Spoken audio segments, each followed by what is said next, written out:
Hello les amis, je vous retrouve pour une nouvelle vidéo sur le football européen et la Ligue des Champions 2025-2026 et je vais vous faire le débrief en statistique du match FC Copenhague contre Bayer Leverkusen, un match qui avait lieu ce jeudi 18 septembre 2025 pour le compte de la première journée dans cette compétition et le match s'est terminé les amis par un nul.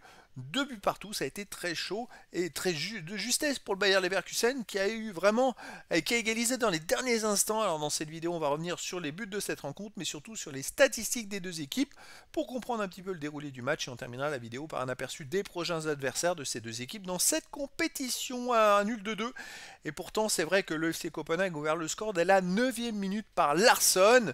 Puis le Bayer Leverkusen n'arrivait pas à revenir. Ils ont mené. À la mi-temps, il y avait 1-0 pour Copenhague. Et le Bayer Leverkusen a réussi à égaliser à la 82e minute par Grimaldo. Mais juste derrière la 86e, Robert pour Copenhague a redonné l'avantage à Copenhague. 2-1 pour Copenhague à ce moment-là. Et Leverkusen a égalisé à la 91e minute grâce à un but contre son camp de Hatzidiakos pour un match nul vraiment de justesse. Alors les statistiques pour les deux équipes.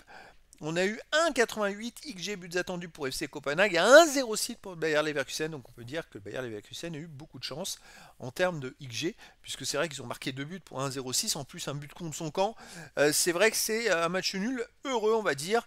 Alors, les autres stats, la possession de balle, 63,6% à 36,4% pour Bayer Leverkusen, 645 passes tentées à 363, 575 passes réussies à 287, 89,1% de passes réussies à 79% pour le Bayer Leverkusen. 11 occasions à 10 pour Copenhague, 15 tirs à 12 pour Leverkusen, 7 tirs cadrés à 4 pour Copenhague, 4 tirs contrés à 1 pour Leverkusen, un poteau partout, pas de hors-jeu.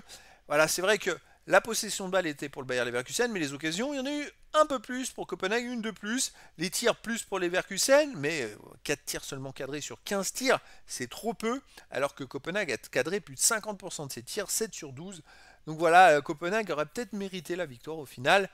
Mais le Bayer Leverkusen a réussi à revenir.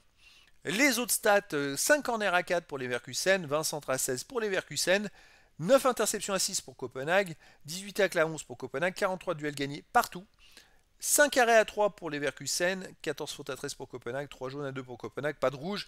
Voilà, les autres stats sont assez équilibrés, à part les tacles où il y en a eu plus pour Copenhague. C'est vrai que toutes les stats se valent et finalement reflètent un peu le match nul. Alors effectivement, il y a eu plus de possession de balles pour Leverkusen. Et je dirais que Copenhague a pu avoir des occasions un peu plus incisives, cadrer plus ses tirs, être plus efficace. Ils ont mené quasiment tout le match, en fait, de la 9e à la 91e minute.